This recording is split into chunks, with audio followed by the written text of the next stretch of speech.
আসসালামু ও আলাইকুম। নাসে এফেন্দি, আসুন আসুন। কেমন আছেন জসুয়া এফেন্দি? ব্যবসা কেমন চলছে?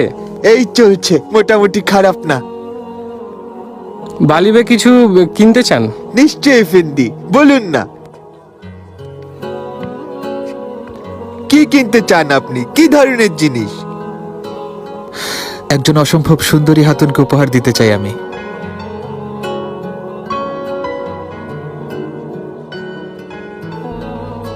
উনি কি আপনার মেয়ে? হ্যাঁ আমার। ওনাকে পরিয়ে দেখতে পারি? আরে সম্ভব না এফেন্দি, আপনার যদি কিছু পছন্দ হয় তাহলে সেটা কিনে নিয়ে যাবেন। আরমিন, মা তুমি ভেতরে যাও। বলুন এফেন্দি। এটা দিন। এটা এফেন্দি?